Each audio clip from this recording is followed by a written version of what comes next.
भगवते वासुदेवाय नमः। जय श्री हरि भक्तों, स्वागत है आप सभी का आपके अपने चैनल ज्ञान अर्थ में। बहुत बहुत स्वागत है। भगवान श्री हरि की कृपा आपके और आपके समस्त परिवार पर सर्वदा बनी रहे। श्रोताओं, आज की इस वीडियो में आप श्रवण करेंगे बृहस्पतिवार की पावन व्रत कथा, जिसके श्रवण मात्र से साधक के सभी दुख दारिद्रता दूर हो जाती है। अतः जो भी साधक इस कथा का सच्ची श्रद्धा के साथ श्रवण करता है या हुकारा भी भरता है, तो भगवान श्री हरि की कृपा से ऐसे साधक को मिलता है अटल संपत्ति, तेजस्वी पुत्र और अखंड सौभाग्य का प्रदान। जो भी स्त्री पुरुष इस कथा को मन लगाकर सुनते हैं तो उनकी सभी मनोकामनाएं शीघ्र ही पूर्ण होती है और साथ ही घर में धन वैभव की कमी नहीं रहती है। माँ लक्ष्मी और भगवान श्री हरि की कृपा से साधक के सभी दुख दारिद्रता दूर हो जाती है। आइए भक्तों, श्रवण करते हैं ज्येष्ठ माह में गुरुवार की पावन व्रत कथा। स्त्रियों के लिए बृहस्पतिवार का व्रत बहुत ही शुभ फल देने वाला है। बृहस्पतिवार की पूजा के पश्चात कथा सुनने का विशेष महत्व है। बृहस्पतिवार के व्रत करने और कथा सुनने से विद्या का बहुत लाभ होता है।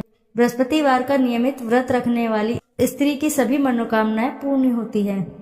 तो आइए श्रवण करते हैं जेठ मास में गुरुवार की पावन व्रत कथा।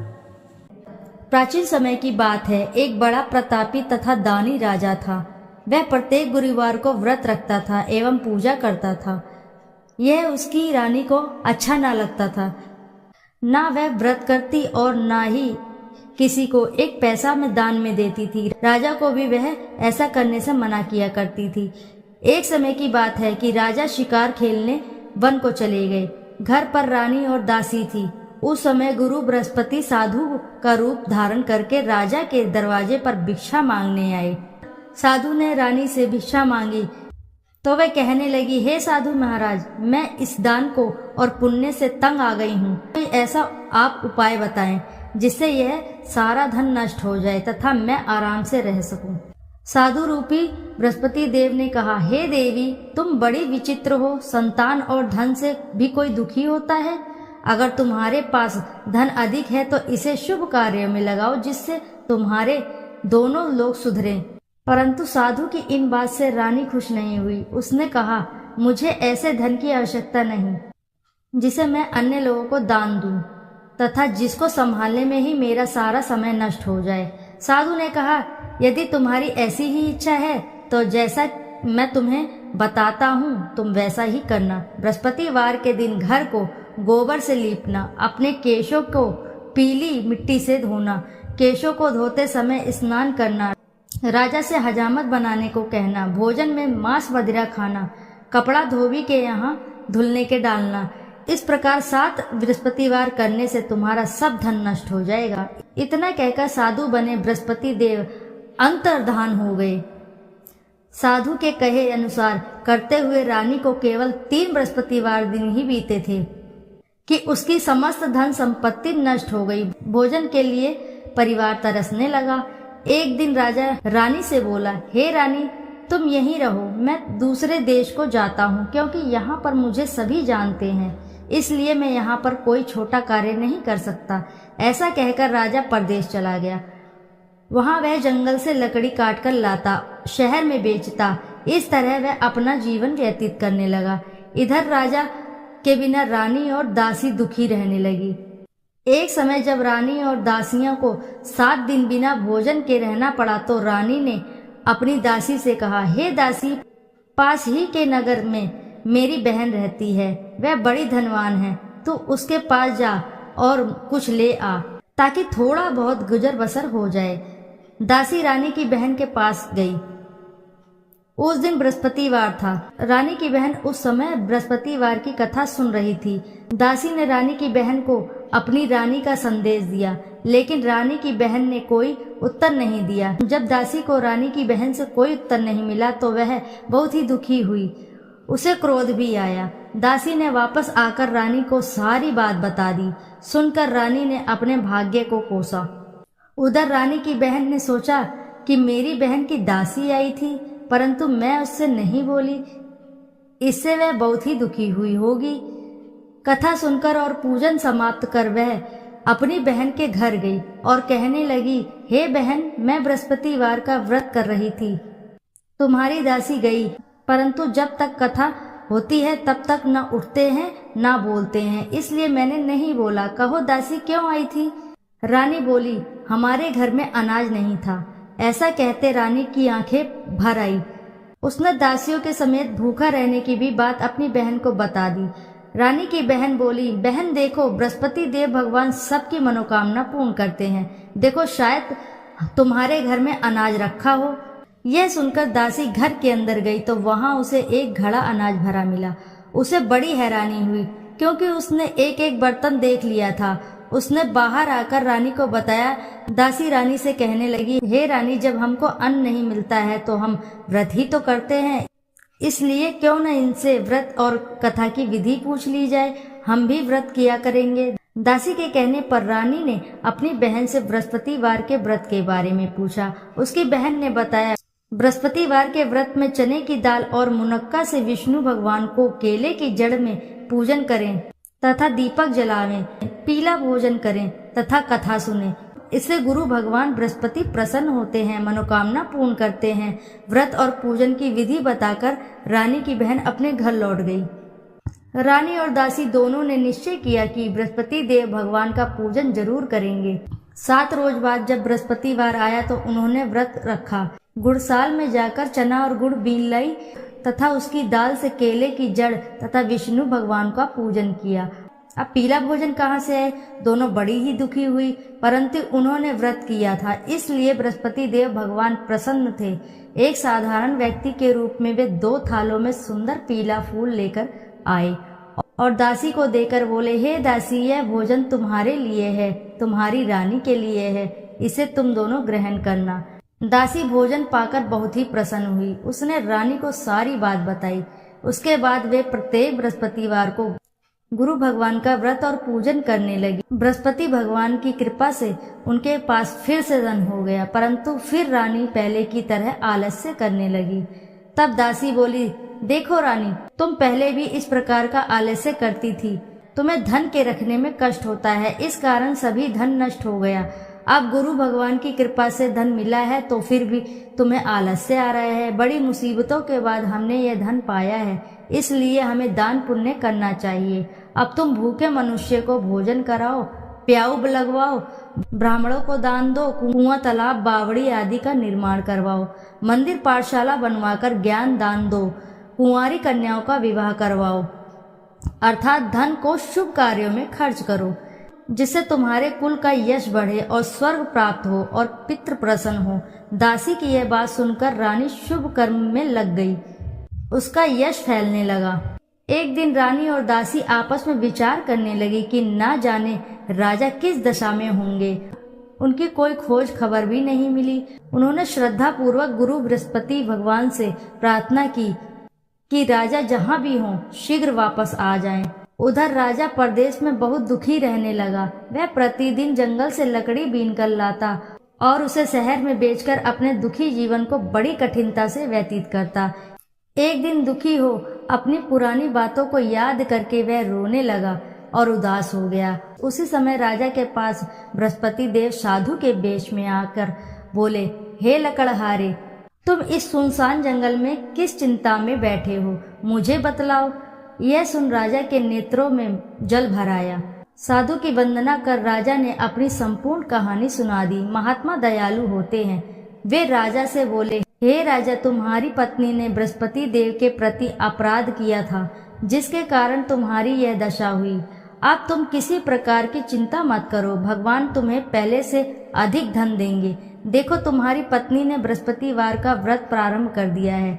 अब तुम भी बृहस्पतिवार का व्रत करके चने की दाल व गुड़ जल के लोटे में डालकर केले का पूजन करो।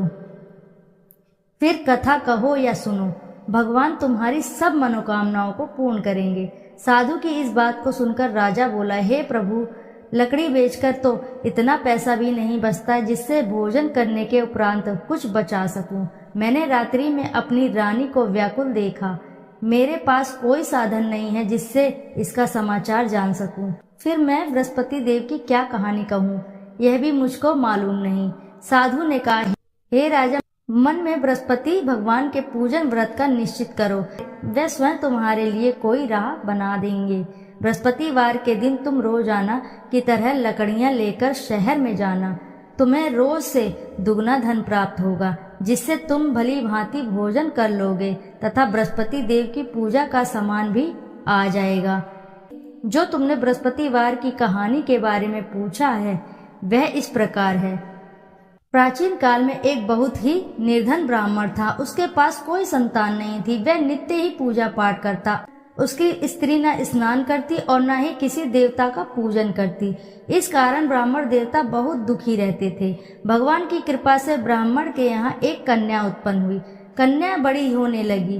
प्रातः स्नान करके वह भगवान विष्णु का जप करती, बृहस्पतिवार का व्रत भी करने लगी। पूजा पाठ समाप्त कर वह पाठशाला जाती तो अपनी मुट्ठी में जौ भर कर ले जाती और पाठशाला जाने के मार्ग में डालती जाती। लौटते समय वह जौ स्वर्ण के हो जाते तो उनको बीन कर घर ले आती।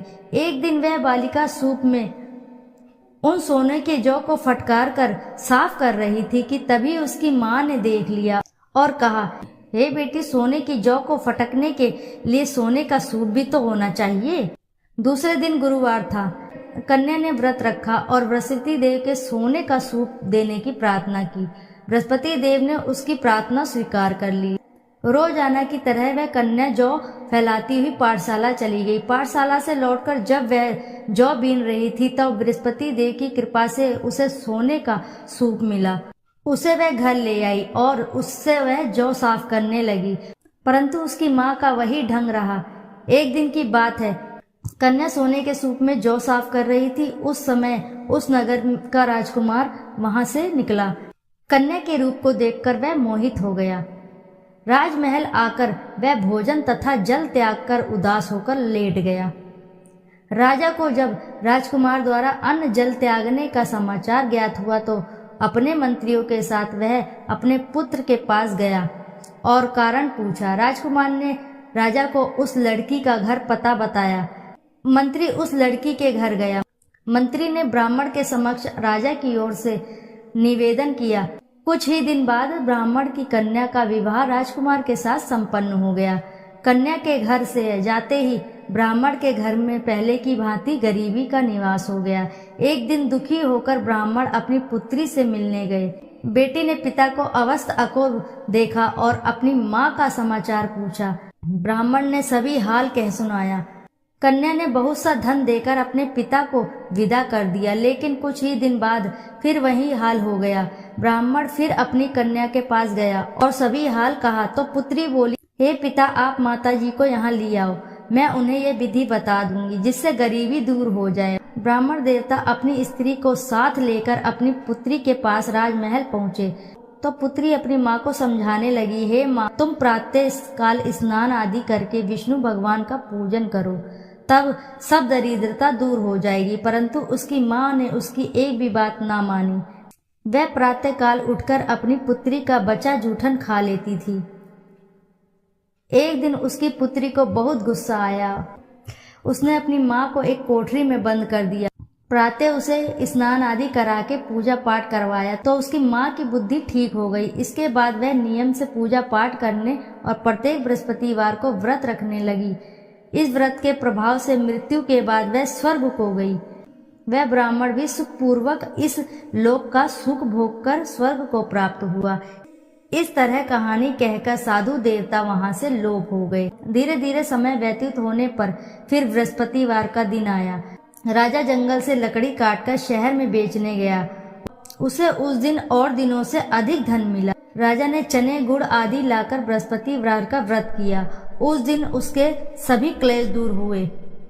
परंतु जब अगले दिन गुरुवार का दिन आया तब बृहस्पतिवार का व्रत करना भूल गया। इस कारण बृहस्पति भगवान नाराज हो गए।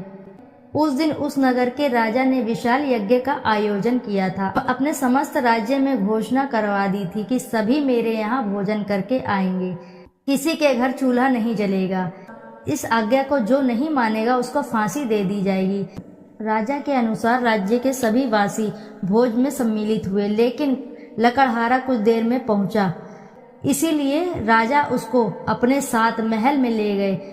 राजा लकड़हारे को भोजन करा रहे थे तो रानी की दृष्टि उस खूंटी पर पड़ी जिस पर उसका हार लटका हुआ था। उसे हार खूंटी पर लटका दिखाई ही नहीं दिया। रानी को निश्चय हो गया कि मेरा हार इस लकड़हारे ने चुरा लिया है। उसी समय सैनिक बुलवाकर उसको जेल में डलवा दिया। लकड़हारा जेल में विचार करने लगा कि न जाने कौन से पूर्ण जन्म के कर्म मुझे यह दुख प्राप्त हुआ। जंगल में मिले साधु को याद करने लगा। तत्काल बृहस्पति देव साधु के रूप में प्रकट हो गए और कहने लगे, अरे मूर्ख, तूने बृहस्पति देवता की कथा नहीं की, इसी कारण तुझे दुख प्राप्त हुआ। अब चिंता मत कर। बृहस्पतिवार के दिन जेल खाने के दरवाजे पर तुझे 4 पैसे जड़े मिलेंगे। उनसे तू बृहस्पति की पूजा करना तो तेरे सभी कष्ट दूर हो जाएंगे। अगले बृहस्पतिवार उसे जेल के द्वार पर 4 पैसे मिले। राजा ने पूजा का सामान मंगवाकर कथा कही और प्रसाद बांटा। उसी रात्रि में बृहस्पति देव ने उस नगर के राजा को स्वप्न में कहा, हे राजा, तूने जिसे जेल में बंद किया है उसे कल छोड़ देना, वह निर्दोष है। राजा प्रातःकाल उठा और खूंटी पर हार टंगा देखकर लकड़हारे को बुलाकर क्षमा मांगी तथा राजा के योग्य सुंदर वस्त्र और आभूषण भेंटकर उसे विदा किया।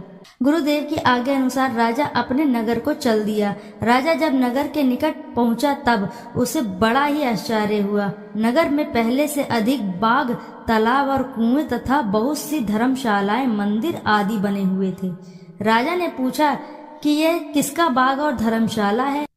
तब नगर के सब लोग कहने लगे कि ये सब रानी और दासी द्वारा बनवाए गए हैं। राजा को आश्चर्य हुआ और गुस्सा भी आया कि उसकी अनुपस्थिति में रानी के पास धन कहाँ से आया होगा। जब रानी ने यह खबर सुनी कि राजा आ रहे हैं तो उसने अपनी दासी से कहा, हे दासी, देख राजा हमको कितनी बुरी हालत में छोड़ गए थे। वह हमारी ऐसी हालत देखकर न लौट जाएं, इसलिए तू दरवाजे पर खड़ी हो जा। रानी की आज्ञा अनुसार दासी दरवाजे पर खड़ी हो गई और जब राजा आए तो उन्हें अपने साथ महल में ले गई। तब राजा ने क्रोध करके अपनी तलवार निकाली और पूछने लगा, बताओ यह धन तुम्हें कैसे प्राप्त हुआ? तब रानी ने सारी कथा सुनाई। राजा ने निश्चय किया कि मैं रोजाना दिन में 3-4 बार कथा कहूँगा और सुनूंगा तथा रोज व्रत किया करूँगा। अब हर समय राजा के दुपट्टे में चने की दाल बंधी रहती थी तथा दिन में 3 बार कथा कहता। एक रोज राजा ने विचार किया कि चलो अपनी बहन के यहाँ हो आऊं। इस तरह का निश्चय कर राजा घोड़े पर सवार होकर अपनी बहन के यहाँ चल दिया। मार्ग में उसने देखा कि कुछ आदमी एक मुर्दे को ले जा रहे हैं। उन्हें रोककर राजा कहने लगा, अरे भैया, मेरी बृहस्पति की कथा सुन लो। वे बोले, लो, हमारा तो आदमी मर गया, इसको अपनी कथा की पड़ी है। परंतु कुछ आदमी बोले, अच्छा कहो, हम तुम्हारी कथा भी सुन लेंगे। राजा ने दाल निकाली और कथा कहनी शुरू कर दी। जब कथा आधी हुई तो मुर्दा हिलने लगा और जब कथा समाप्त हुई तो राम राम करके वह मुर्दा खड़ा हो गया। राजा आगे बढ़ा। उसे चलते चलते शाम हो गई। आगे मार्ग में उसे एक किसान खेत में हल चलाता मिला। राजा ने उससे कथा सुनने का आग्रह किया, लेकिन वह नहीं माना। राजा आगे चल पड़ा। राजा के हटते ही बैल पछाड़ खाकर गिर गए तथा किसान के पेट में बहुत जोर से दर्द होने लगा। उसी समय किसान की पत्नी रोटी लेकर आई। उसने जब देखा तो अपने पुत्र से सब हाल पूछा। बेटे ने सभी हाल बताया। बुढ़िया दौड़ी दौड़ी उस घुड़सवार के पास गई और उससे बोली, मैं तेरी कथा सुनूंगी, तू अपनी कथा मेरे खेत पर ही चलकर कहना। राजा ने लौटकर बुढ़िया के खेत पर जाकर कथा कही, जिसके सुनते ही बैल खड़े हो गए तथा किसान के पेट का दर्द भी ठीक हो गया। राजा अपनी बहन के घर पहुंच गया। बहन ने भाई की खूब मेहमानी की। दूसरे रोज प्रातःकाल राजा जागा तो वह देखने लगा कि सब लोग भोजन कर रहे हैं। राजा ने अपनी बहन से जब पूछा, ऐसा कोई मनुष्य है जिसने भोजन नहीं किया हो, जो मेरी बृहस्पतिवार की कथा सुन ले? बहन बोली, हे भैया, यह देश ऐसा ही है। पहले यहाँ के लोग भोजन करते हैं, बाद में अन्य काम करते हैं। फिर वह एक कुम्हार के घर गई जिसका लड़का बहुत ही बीमार था। उसे मालूम हुआ कि उसके यहाँ 3 दिन से किसी ने भोजन नहीं किया है। रानी ने अपने भाई की कथा सुनने के लिए कुम्हार से कहा। वह तैयार हो गया। राजा ने जाकर बृहस्पतिवार की कथा कही, जिसको सुनकर उसका लड़का ठीक हो गया। अब तो रोज राजा की प्रशंसा होने लगी। एक दिन राजा ने अपनी बहन से कहा, हे बहन, मैं अब अपने घर जाऊंगा, तुम भी तैयार हो जाओ। राजा की बहन ने अपनी सास से अपने भाई के साथ जाने की आज्ञा मांगी। सास बोली, चली जाओ, परंतु अपने लड़के को मत ले जाना, क्योंकि तेरे भाई के कोई संतान नहीं होती। बहन ने अपने भाई से कहा कि हे भैया, मैं तो चलूंगी, परंतु कोई बालक नहीं जाएगा। अपनी बहन को भी छोड़कर दुखी मन से राजा अपने नगर को लौट आया। राजा ने अपनी रानी से सारी कथा बताई और बिना भोजन किए वह शैया पर लेट गया। रानी बोली, हे प्रभु, बृहस्पति देव ने हमें सब कुछ दिया है, वे हमें संतान भी अवश्य ही देंगे। उसी रात बृहस्पति देव ने राजा को स्वप्न में कहा, हे राजा, उठ, सभी सोच त्याग दे, तेरी रानी गर्भवती है। राजा को यह सुनकर बड़ी ही खुशी हुई। 9वें महीने रानी के गर्भ से एक सुंदर सा पुत्र पैदा हुआ। तब राजा बोला, हे रानी, स्त्री बिना भोजन के रह सकती है, परंतु तुम बिना कहे नहीं रह सकती। जब मेरी बहन आए तुम उससे कुछ मत कहना। रानी ने हाँ कर दी। जब राजा की बहन ने यह शुभ समाचार सुना तो वह बहुत खुश हुई तथा बधाई लेकर अपने भाई के यहाँ आई। रानी ने तब उसे आने का अलाना दिया। जब भाई अपने साथ ला रहे थे तब टाल गई, उनके साथ ना आई और आज अपने आप ही भागी भागी बिना बुलाए आ गई। तो राजा की बहन बोली, भाई, मैं इस प्रकार ना कहती तो तुम्हारे घर औलाद कैसे होती। बृहस्पति देव सभी मनोकामनाएं पूर्ण करते हैं।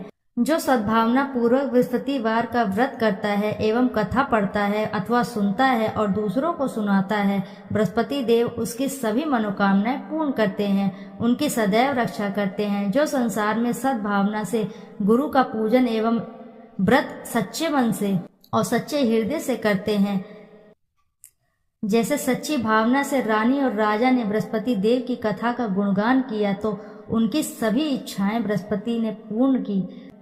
अनजाने में भी बृहस्पति देव की उपेक्षा ना करें, ऐसा करने से सुख शांति नष्ट हो जाती है। इसलिए सबको कथा सुनने के बाद प्रसाद लेकर जाना चाहिए। हृदय से उनका मनन करते हुए जयकारा बोलना चाहिए। इति श्री बृहस्पतिवार व्रत कथा। बोलो जय श्री हरि।